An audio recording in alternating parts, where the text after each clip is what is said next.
that. The paper has a funny title, but you'll see this is a paper about identification. So we're trying to, so the subtitle is a little bit more informative. We're trying to understand when we can predict an agent's information when we see their choices. But before going there, I think it's, given that the paper will become like very abstract in a couple of slides, I think it's useful to understand where we're coming from. So I will give a little bit of a broader overview at the beginning, and then I will, in the next slide, in 2 slides from here, I will narrow down to exactly where we're at. So this is the pitch that I try to give my IO students in the PhD for why they should look at mechanism design or information design. At least they should be able to put up with one class of that before we do traditional IO, which is that if you look at, like, there's some tools in theory that we usually refer to as solution concepts that allow us to describe outcomes in a way in which we don't have to be parametric, or in a way that we can be robust to information that the agents have, the communication that the agents are engaging in, or the extensive form that they are playing. And for this reason, these solution concepts have generated interest among empirical scholars concerned with robustness to parametric specifications. So Cristina has worked on this in an attempt not to butcher her paper with Rudy in front of her. Let me focus on a slightly different paper by Eric Sauer, Shi, and Sham, which is not directly to what I'm going to be talking to you about today, but just to give you a sense about why people care about these solution concepts. It's not just like empirical people trying to be fancy. It's just like sometimes the setup itself, without using something like this, would not lend itself well for estimation. So this paper by Eric Sauer, Shi, and Sham, they have data on voting in the lower courts in the US. So they are voting, 3 judges meet to decide whether to uphold or not a decision made at another court. And what they are interested in understanding is that whether the judges have private information that they bring to the voting room, and then whether the voting aggregates the private information that the judges have. So traditionally, what one would do is set up a voting game with incomplete information, and then estimate the parameters of the model, the payoffs of the judges, and their private information, assuming that the data that we observe corresponds to some Bayes-Nash equilibrium. Now, the problem here is that judges might communicate before going into the voting room. And therefore, when we estimate the judge's private information, we might be overestimating, in a sense, how much information they actually have, because it could be that their vote is not reflecting their own information, but something that they learned during deliberation. Now, what one could do next is say, well, let's estimate some 2-stage game, where first we deliberate, and then we go into the voting room and we vote. The issue there is that they have no data on the deliberation. And therefore, any communication protocol, in a sense, that they might impose will be suspicious of the outcome that they obtain, because we have no data on this. We don't know if they meet for a week, for a day, for an hour, how long, how do they exchange this information. So what they do instead is they estimate the parameters of the model, assuming that the judges are playing what we call a communication equilibrium. So communication equilibrium is a very old solution concept. Well, I shouldn't say very, very old, because I think that I was born around that time. So it's a solution concept that has been with us for a while. Then basically what it represents is that if an outcome of a game is a communication equilibrium, then I can find some chip talk deliberation protocol followed by the voting game, under which the communication and the votes are a Bayes-Nash equilibrium of that protocol, but I don't need to be parametric about the particular protocol that they might have. Now, the literature that we will be speaking directly to is the literature that is trying to estimate games without being parametric about the information structure. So we're seeing outcomes of games, like Sirganis, Tamer, and Sen are studying first price auctions. Van Nolfer and Coroni are studying entry games. Gualdani and Cristina are studying voting. So like a single sort of agents playing against a population. Rambahan is studying like a judge making bail decisions under incomplete information. And in this case, when you don't want to be parametric about the information structure, so you understand that the players might have some information, but as the econometrician, you don't know what that information might be, the corresponding solution concept is base correlated equilibrium. And I always, so this is and there's many times where you don't even know, or you cannot fully describe the game, or it would be very complicated to describe the game. And this is something that Larsen deals in what was his job market paper. So if you haven't seen this, I think it's a very beautiful exercise about how mechanism design can be used to estimate the outcome of a bargaining game without having to compute the equilibrium of that bargaining game. But as I said, where our focus is going to be this literature that studies, that's trying to estimate games without being parametric to about the information structure that the players might have. So what is a base correlated equilibrium? So a base correlated equilibrium allows us to rationalize the outcomes as a result of non-cooperative play under some information structure. So if an outcome is a base correlated equilibrium, I will be able to find an information structure such that when the players play the game under that information structure, the outcome that I'm seeing is a base Nash equilibrium. But the key here is that we don't have to parametrically specify what the information structure is. Now, there's no free lunch in economics. Something has to give. So we've gained in terms of being able to abstract away from specifying the information structure. But base correlated equilibrium demands from us then that we have access to a rich data set. So when I've been saying that an outcome is a base correlated equilibrium, what that outcome is a joint distribution over the actions that the players are taking and the payoff relevant information.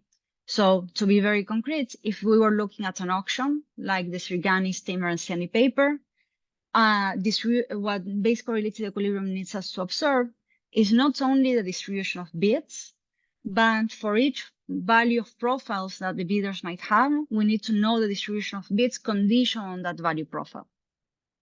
Now, if you think of your favorite IO auctions paper, and I think that particularly in this audience, everyone has their own favorite paper there, you might remember that in these papers, usually what happens is that the analyst at most has access to the distribution over actions, over bids in the game. And you're trying to use that to back out the distribution over values using the optimality of the bidders' bids in the auctions. And sometimes you might be lucky and use historical data maybe to estimate the distribution of values, but it's not clear that you will ever be able to observe the joint distribution over actions and states. And this happens in auctions, but you could think of many settings in which this might be the case. So in a sense, what motivated us to look at this, to work on this, is that there's a tension between the data set that we demand empirical people to have to apply our solution concepts and the data set that we actually have to apply these solution concepts.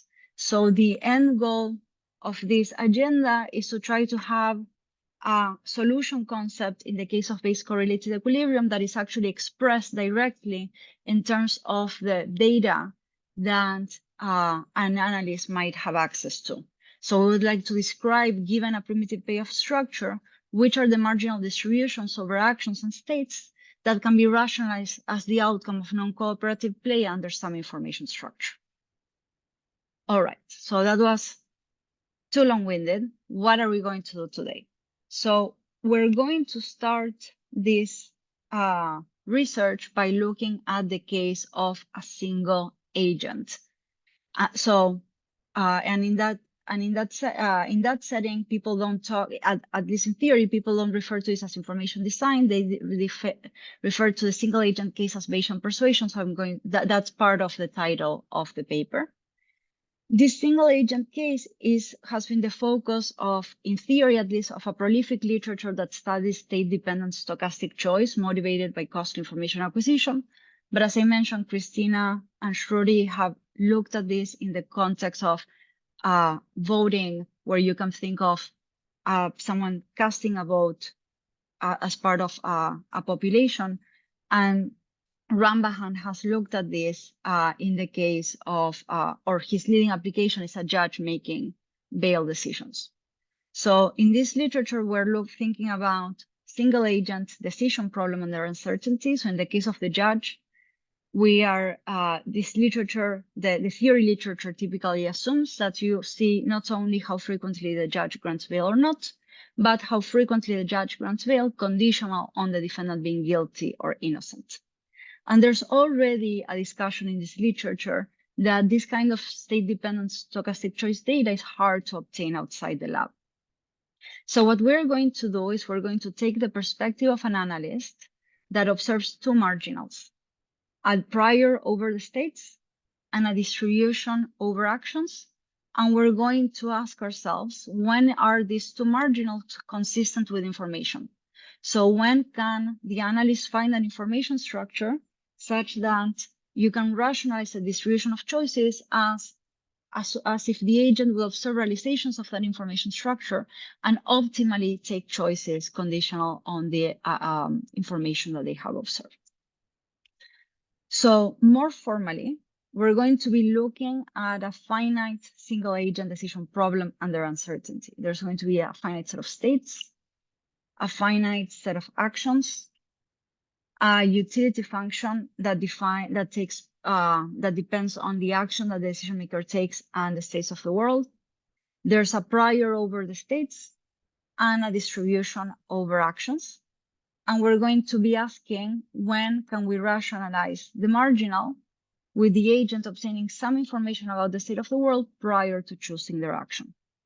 And when the marginal can be made consistent via information with the prior and the utility function, we're going to say that the distributions are BCE consistent.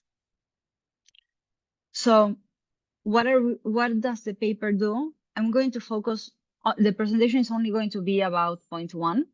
So I'm going to show you that we can characterize, given a utility function, what is the set of BCE consistent marginals. And this will be in terms of a system of finitely many inequalities that are expressed in terms of the parameters of the model. Importantly, they are linear, both in the margin, in the prior over the states and the marginal over the actions.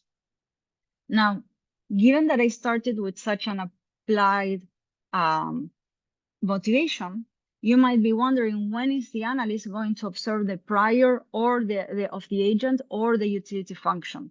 So actually, the way to think about our characterization is that given a distribution over actions, the system is characterizing the pairs of priors and utilities that for which I can find an information structure that would give me the marginal. But it's important for us to do this exercise pretending that we know what the prior, the utility, and the marginal is, because that gives us a sharper identification. If we send, given a marginal, we want to find a prior and a utility that under some information structure rationalizes the choices, that will give us a very easy to satisfy condition. By pretending that we know the prior and the utility, we're going to obtain a sharper system of inequalities. Now, the characterization is not constructive. It's simply, it's a yes or no test. And therefore, we learn very little about what information structures actually implement. So when the distributions are BCE consistent, we learn nothing about what are the possible information structures that lead to the agent's choice. And the second result of the paper that I won't have time to go over today is actually the characterization of, given a marginal, what are the distribution over beliefs, which is a canonical representation of an information structure in the single agent setting that will lead to that marginal. And that's where the funny name of the title comes from. So there's a core condition between these distributions. And and I won't be able to disambiguate that during the talk, but I'm happy to talk about that later. And in the third part of the paper, we take our single agent test and we apply it to multi-agent settings that have some structure. And in particular, one of the tests that we can write using the single agent identification result is a test to know when the distribution of actions can be rationalized as if the players knew the state of the world when they are playing the game, even though the analyst may not have access to this information. Now, I want to mention like some papers in the related literature, and I will talk a little bit more about the literature as I go along. There's this paper by John Reckbeck pretty recently. The first part of his paper, he's looking at the same question that we are. So when can we find an information structure that rationalizes the marginal over the actions as the result of obtaining information about the state of the world? His characterization is in terms of the non-existence of a randomized deviation by the agent, whereas our characterization is in terms of a finite system of inequalities that the parameters do or do not satisfy. And therefore, we think that given our final goal of having a test for the multi-agent setting, that will be a better way to have a test rather than having to do a search for a deviation. The Oliveira and Lamba are looking at rationalization in single agent decision problems, but dynamically, in dynamic settings. They have many notions of rationalization. One of them is exactly like ours. The analyst knows a distribution over action profiles, where an action profile is now an action for each period that the agent is playing. And like John's paper, their characterization is in terms of the non-existence of randomized deviation, but now in strategy space because it's a dynamic problem. And then the J. Lu's job market paper, he's looking at an analyst that has stochastic choice data, but now the analyst sees the agent making stochastic choices out of every possible menu. And with that rich data set, he also gets to characterize when we can find an information structure that would rationalize the choices. Contrary to what Jay is doing, we're looking at the agent making choices out of a single set of actions. But in a sense, Jay's paper teaches us that if we had access to a very rich data set, then, and the same information structure applies to all these choices, then you can potentially elicit it from seeing many choices. And I'm going to come back in 2 or 3 slides to how what we are doing relates to the literature that Cristina and co-authors are working on. All right, so just to recap, we are looking at the single agent decision problem under uncertainty.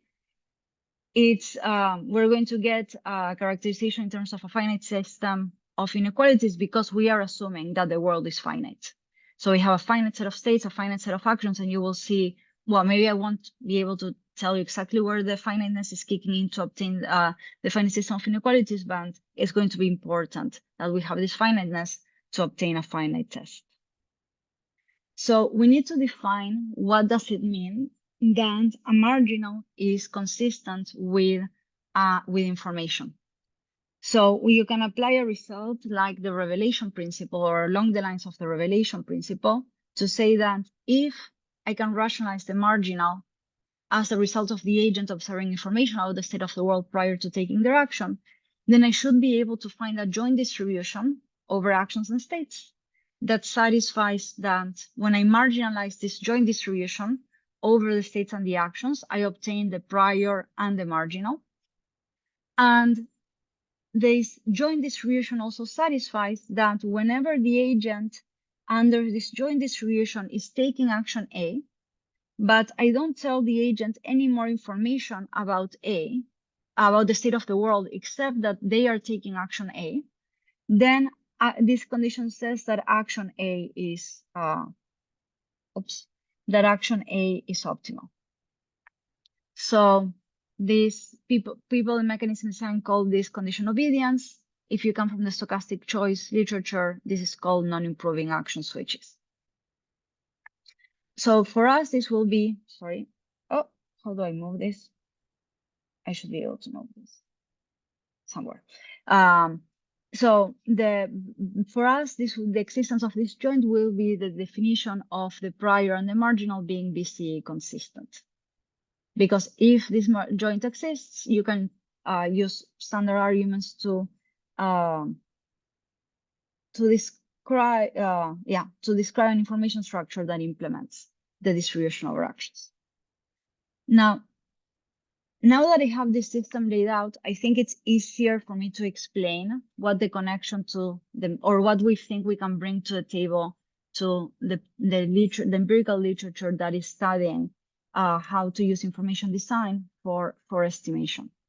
So and maybe Cristina can tell me that later whether I'm misinterpreting, but one way to think about, or the way I think about that literature is, there's a set of parameters, theta, and you can think of the parameters, each theta is indexing some utility function and some payoff that the agent might have. And then the data that they have, they are, so it's not like they observe the joint, they observe a distribution over actions. And then one of the results in those papers, if we're only focusing on the identification, of course, all these papers then, based on the identification, propose ways to carry out the estimation. But we're going to say one of the results in those papers is, what is the identified set of parameters? And the argument goes that parameter theta is in the identified set if and only if there exists some joint distribution over actions and states, such that this joint distribution satisfies my conditions M and O when under the prior index by theta and the utility function index by theta. Now, this means that, and usually what one says is that the set of BC is linear, so it defines a system of linear inequalities, a convex set, and therefore potentially one can search over this set to find to check whether one of the parameters in the identified set or not. If the decision problem is very large, or the set of states is very large, this search can be complicated and it's not necessarily exact. So what we think is that instead of having the analyst search over the whole space of BC to try to find one that fits the parameters, our test will be written directly in terms of the data that the analyst has, which is the prior and the fixed prior and utility and mu zero. So in a sense, we're trying to replace the search over all the set of BC until we find one that justifies that theta, that witnesses that theta belongs in the identified set by whether for a given theta, the prior and the utility satisfy our finite system of inequalities. So that's basically, we want to replace this there exists by a finite test.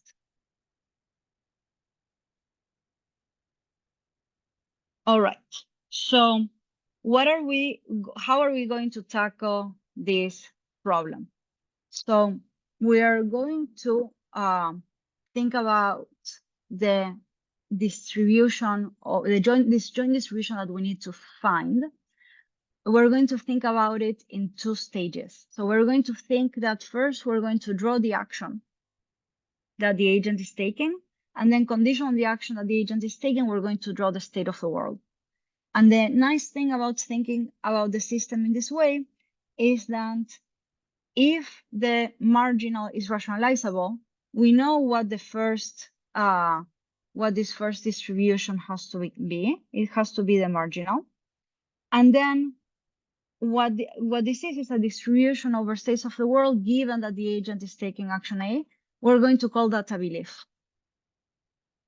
But now, using this way of writing the system, we can rewrite our two conditions as follows.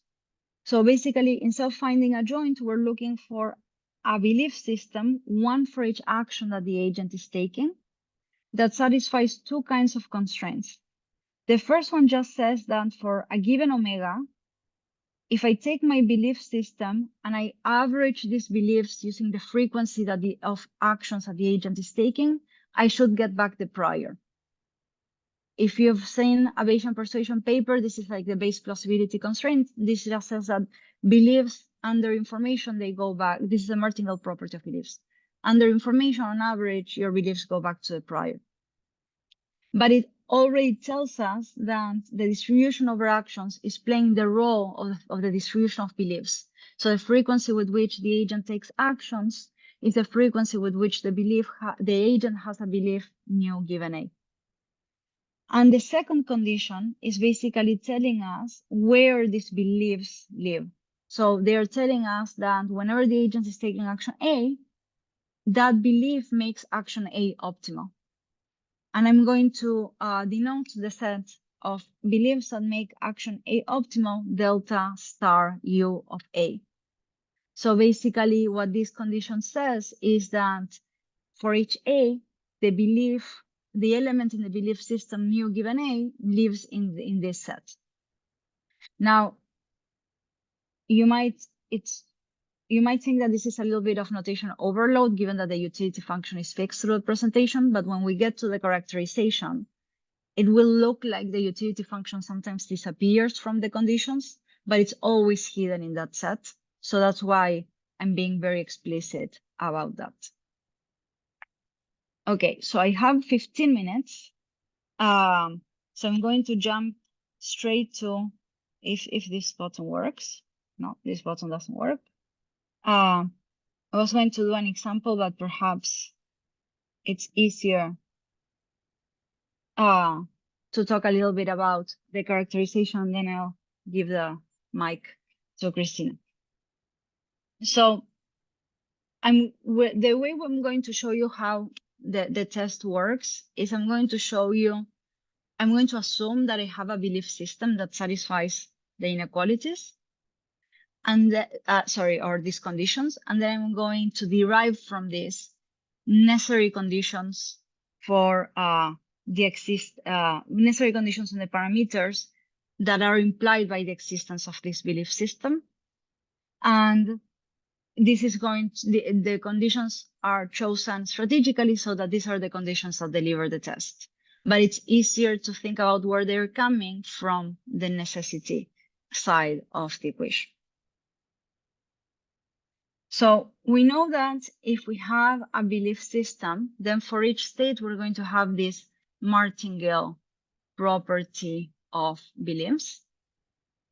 And we know that given the belief system, the existence of the belief system also implies that each of these beliefs lives in this sets delta star U of A, which means that I can get a lower bound for my equation by saying for each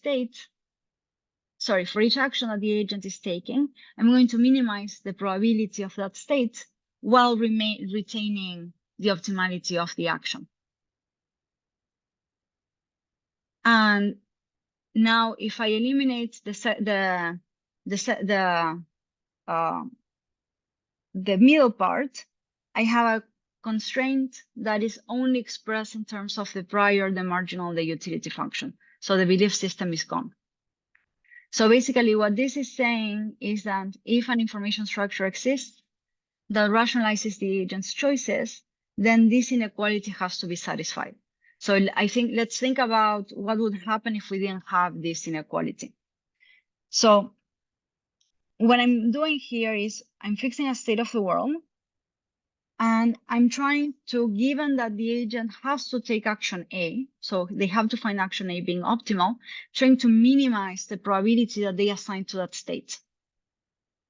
If when I take the average using the distribution over actions of those minimum probabilities of the state omega while retaining optimality of A, if I end up above the prior, that means that the frequency with which the agent is taking actions is revealing to us that they are actually more optimistic about omega, about the state being omega than at the prior.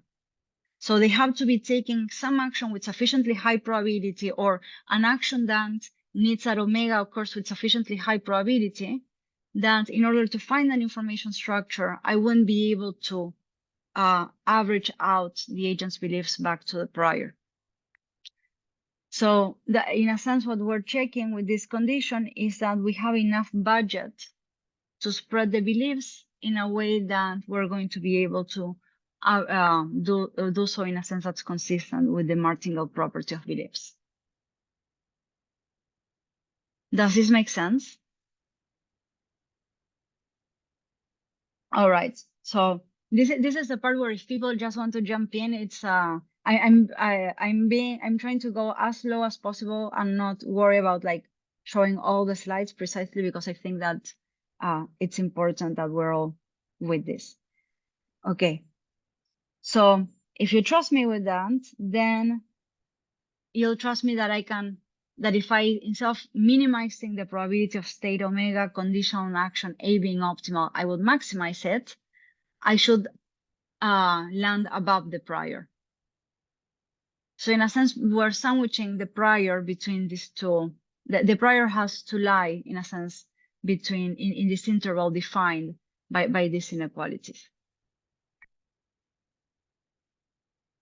Now, the third condition is a little bit more clunky to explain. So I'll do it first in terms of an example, and then with two actions, and then I'll generalize it. So imagine that the agent only has two actions to take. That means that I have at most two obedience constraints. One that says that whenever the agent is taking action A1 is optimal. And whenever the agent is taking action A2 is optimal. So I will rewrite these inequalities in a way that I can put these inequalities on the same chain. So basically, the only thing I did is I changed the sign of the obedience constraint for action 2. So what this system says is that whenever the agent is taking action 1 is optimal. And whenever the agent is taking action 2 is suboptimal. So what we're saying is that with information, we can change how the agent feels about the different actions. Now, the same way that with information I can disperse beliefs, but then they have to average back to the prior, if I take both sides of this inequality, of the top inequality, and I add them up, it has to be that the agent, that I obtain how the agent feels about action 1 versus action 2 at the prior. So this is exactly the same as the martingale property. This is the martingale property of beliefs, so it's an implication about how we can use our budget of beliefs to induce the agent to take different actions, but I cannot systematically distort the agent's preferences away from, in terms of action 1 and 2, away from how they rank them at the prior. Now, you probably can anticipate what's coming.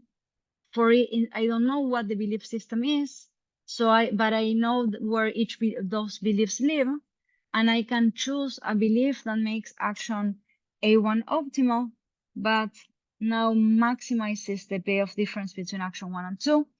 And I can replace the belief that makes action 2 optimal by the belief that amongst those that makes action 2 optimal, that maximizes the payoff difference between A1 and A2. And of course, the moment I do this, I will probably lose my equality, but this inequality will always be satisfied. So I will flip slides, but I will put this equation back again. So that's the equation we just derived. I could have instead taken the minimum and I could have taken the minimum of instead of the maximum, and will obtain a lower bound. So basically here is for whenever the agent is taking action A1, I'm going to find a belief that makes action 1 optimal, but minimizes the payoff difference between A1 and A2. And I'm going to pick a belief that makes action 2 optimal and minimizes the payoff difference between action 1 and 2. So in order to generalize this to multiple actions, let me rewrite this in a different way. What we're doing is for each action that the agent is taking, we're finding a belief that makes that action optimal. I didn't know that my iPad could do that, and makes and maximizes the payoff difference between action 1 and 2. And similarly, for each action that the agent is taking, we're finding a belief that makes that action optimal, but minimizes the payoff difference between action 1 and 2. Now, when the agent has more than 2 actions, this condition has to hold not only for A1 and A2, it has to hold for each action pair that the agent might have. So basically, so this is the third condition, and as I said before, this is the same way that we were checking before that we had enough budget to satisfy the martingale property of beliefs. Here we are checking that we have enough budget to satisfy the obedience constraints in a way that we don't need to systematically distort the agent's payoffs in one way or another. So these are all the inequalities that we've accumulated so far. And what the theorem will say is that I prefer to do it here because it will be more clear. What the theorem says is that I can, if I get rid of this inequality over here, then I have the rest of inequalities. Checking the rest of inequalities is sufficient to check that the prior and the marginal are BC consistent. So basically, the theorem basically, what the theorem basically says is that the prior, given a utility function, the prior and the marginal are BC consistent if and only if for all states I have the marginal, the condition that that is checking the lower bound for the martingale property of beliefs, and for all pairs of actions, I have this condition that is checking the upper bound on the actions. But here I'm just saving notation, because whenever, if in this condition I flip the role of A prime and A double prime, I will get the minimum here. So we didn't lose the minimum and maximum constraints when we're looking at obedience. We only lose them. They are gone from this side of the system. But I wanted to fit more things in this slide. So that's why I'm being economical with notation. So given time, I'm not sure I will have like a lot of time to go over how we get to this result, or like an example of how to apply this result. But let me show you that the system rules out and rules in 2 obvious cases, just to make sure that it passes the smell test. So let's say that in our data set, the agent is taking an action that for the utility function that I'm conjecturing that they have, that action cannot be made optimal. So there's no belief that the agent, under which the agent will have that action as optimal. So if we follow the convention that the minimum of an empty set is plus infinity and the maximum over an empty set is minus infinity, none of the inequalities will hold. So the system will fail. Similarly, we can envision a case where one of the combinations of parameters that the analyst is checking, so a prior and a utility, satisfy that the prior makes all the actions that the agent is taking optimal. So the agent at the prior is indifferent between all the actions that they are taking under new zero. At that point, we don't need our test because we know that we don't give any information to the agent and we just tell the agent to randomize following new zero. That will be the information structure, but it's good to check that the system satisfies it. And what happens is that if the prior is always an element here, then the prior is always an upper bound to the system. And if the prior is always an element here, the other way around. If the prior is always there, then of course this is a lower bound to the left-hand side of this system. So in a sense, the easy cases are there. And can I steal 1 minute to given the late start? So it's just I won't go over. It's not as important to look at the theorem. So basically the only thing I wanted to point out, because I do think that there's like many connections with how people are thinking about estimation that's robust to different parametric specifications. We rely on a theorem to prove the sufficiency part that I'm not going to prove. We rely on a theorem by Discussant. The only other paper in economics that I've seen cite this particular theorem is a paper by Gualdani and Remy, where they are looking at, I think I butchered the second name. They're looking at identification when you don't know the selection rule of equilibrium. And they use this exact same theorem. So in a sense, this is, and we know that in information design, the equilibrium selection is sort of done in the information structure. So in a sense, there are like lots of like moral connections with the literature that is thinking about identification in games. And I just wanted to put this out there in case this means something to someone. And if it doesn't mean anything to anyone, it's okay. But this is exactly the theorem that Gualdani and Henry are using in that paper. So with that, oops, I'm trying to find my conclusion slide. So basically, what I showed you is like the first part of the paper, which is this test given a prior and a utility function, whether there's an information structure that will lead to the marginal distribution over actions. We think that this is a less intensive, less data intensive, or less computational, maybe I shouldn't say computational time, but it looks to us that it's less intensive than having to search through all BC to check whether one exists that rationalizes the marginals. In the paper, and I didn't show them today, we have multi-agent applications of our test. And if you're interested in information design, you could think that our system allows you to express the problem of an information designer that is only interested in the distribution of actions.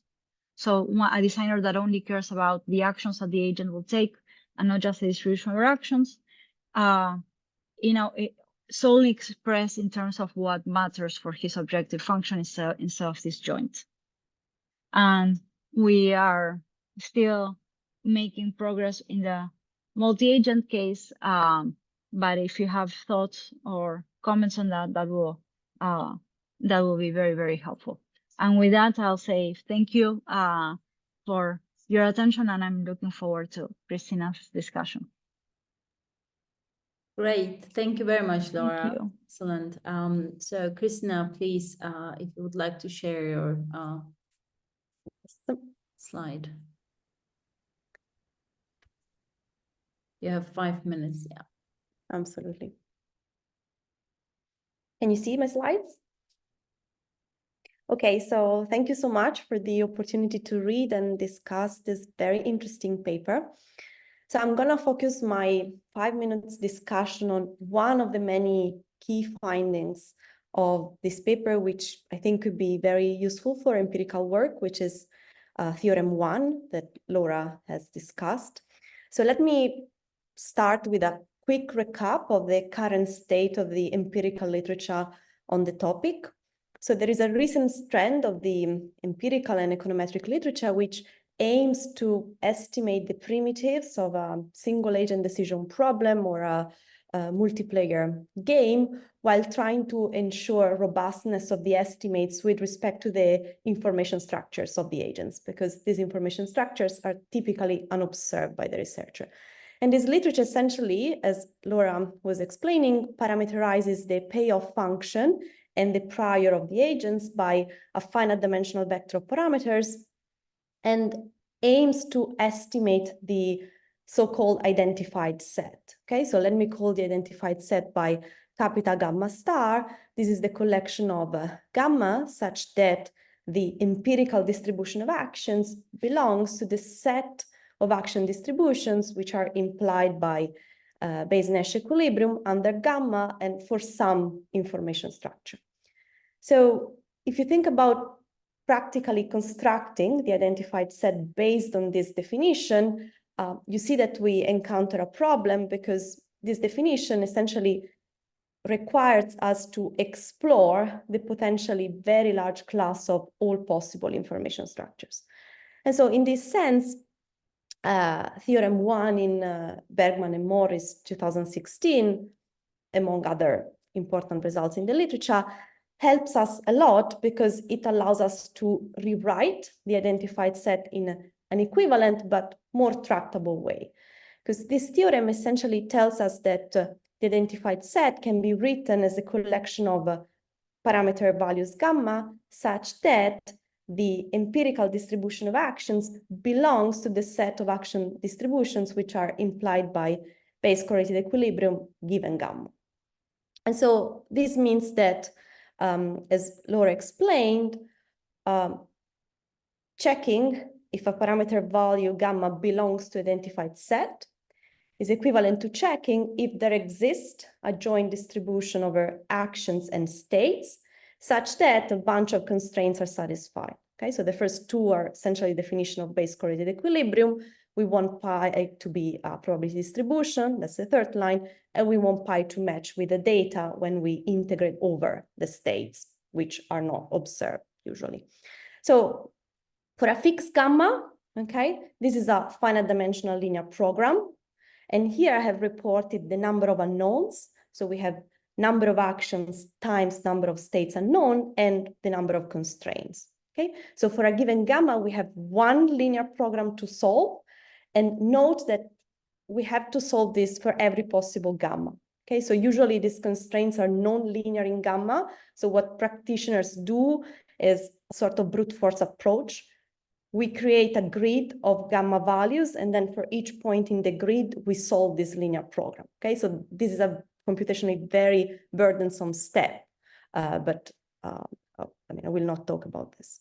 Okay, so Theorem 1 in the paper we have seen today, so as far as I understand, offers an alternative and insightful way to do the same exercise.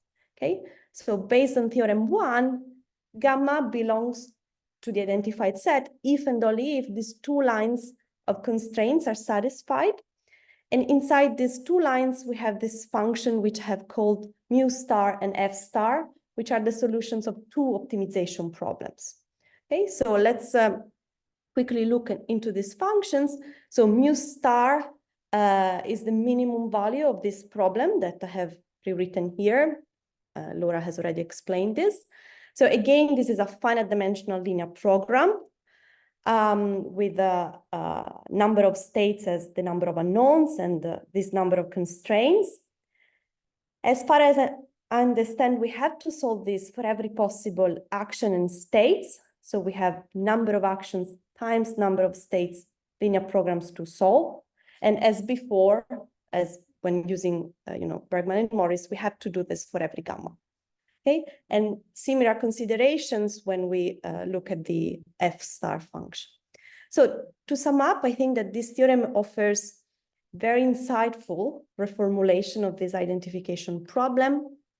I think what would be very interesting to know is a sort of quantification of the computational gains that it can give us. So as with Bergman and Morris, we have to solve this linear program for every parameter value gamma. So I think this is a step that is there, and at the moment we cannot do much about it. So for a given gamma, the theorem in the paper we have seen today asks us to solve more linear programs, but these are smaller, so they have fewer unknowns and constraints than in the standard approach. So my intuition is that it could be faster or slower, depending on the application, and I'd be curious to know more about this. And then another question that could be interesting is trying to understand whether this alternative representation can buy a simpler inference procedure. And I'm going to stop here. Thanks. Great. Thank you very much, Cristina. Would you like to respond, Laura? So first, thank you so much. This is I really appreciated like the distinction of like the parameters and the programs into the parameters. That's a very yeah, it's a very insightful way of representing, because you're absolutely right that in a sense now we have these optimization problems inside that we have to solve. And I will have to, yes, I also like think it's very nice to start thinking about like the comparison between the number of constraints and like I don't have like much to say now in terms of computational gains. Except that I think that another thing that looking at a more specific application might bring is that the system that I showed, even though it's efficient, is not necessarily the smallest system to look at. So if there's some order in the actions, like single crossing, then there's way less of these conditions and have to hold. Like only it's a little bit like adjacent incentive compatibility. It's like adjacent actions are the ones you have to check. And I think that maybe there is where we will, putting a little bit more structure, we will be able to say more. But I really, you gave me a lot to think about. So thank you so much for the discussion. Great. I would like to now open the floor for the general Q&A. So if you would like to raise a question to the speaker, Laura, or the discussant, Cristina, please unmute yourself and turn on the camera, and then we can discuss. No?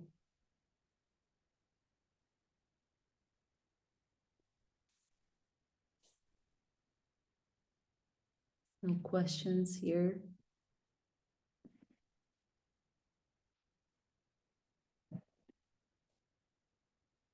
Okay, I think there are no questions for the moment. And I will say, any other comments from Cristina or Laura for the presentation? No? Oh, thanks. I think it was a great presentation and I really liked it. So in terms of the efficiency of this, as Cristina mentioned, how much efficiency one can gain by, you know, reducing, maybe you are raising the number of inequalities, but would you think that one can also try and see maybe in a simple lab experiment and, you know, more controlled environment rather than the real data and identification? Have you thought about this experiments being in a more controlled way of trying to see how much performance this new methodology or the system of equations might give you? Because I feel like in a, you know, in a world of imperfect data set, things can get very ugly, and, you know, anything can, this type of procedure would be difficult to identify how much of time could be saved under which conditions due to this new methodological approach. So I guess the straightforward answer is I hadn't thought about that. I think that one thing that you're mentioning that I think it's pretty transparent, but I'll just put it out there, which is that this is like the theorist version of an identification result. There's no like measurement error. There's like no imperfections. There's other things that could be generating the noise in the data. And we have thought a little bit about, for instance, what if the agent has payoff shocks, and then you have to think a little bit more carefully what it means. How do you apply like the revelation principle? But we haven't thought directly about the lab setting, perhaps because, as I mentioned during the presentation, the literature on stochastic choice seems pretty comfortable with assuming stochastic, like in the lab you can observe everything. So in the lab, this restriction of just observing the marginals is something that in the lab you can sort of circumvent. But it might be, it might still be worth looking at once you have the full data set. If you looked at this test based on less data, how well it performs. That would be another way to use the lab setting. I mean, obviously you would observe everything in the lab, but I think it would be interesting to see how much you are improving the inference, because you know what you don't observe in the lab. But suppose that I didn't observe and I use your methodology, how much closer Yes. I would go. I think that would be some interesting thing maybe. Yes. Do using your methodology, because, you know, it's like basically assuming as if I observed the real world and then comparing your methodology, how well Yes. it can perform to get inference of that real world. Because in reality, we don't observe that, but it's just to test methodology in the lab rather than using it. No, that's a great suggestion, because there will be like a truth. Exactly. Exactly. Yeah, and I'm have the impression that in a sense, when you know the truth, the test is too wide. Because it's identification. It's not like estimation. It's not like point identification. Maybe I'm being this is where my Northwestern Chakmansky education sort of kicks in, but basically the test is the test will be too wide for the lab. So the hope is that we will still get the truth inside, but if in the lab you have the data, you will be able to we won't get as sharp as if just we were using the full data. I see. But then the question is how wide the bounds are, and that I think it will depend a lot on the specific setting. But that will be I should. Great. Thank you again Thank for you. this very interesting talk, and thank you, Cristina, for the discussion. Thanks to you. Sorry again for Thank the you, Cristina. technical problems at the start. We got it back on time, so. Yes, we get it back on time with 2 minutes of delay. Yes, excellent. I think also So your recording is still going on, so probably it will be stopped or not stopped yet.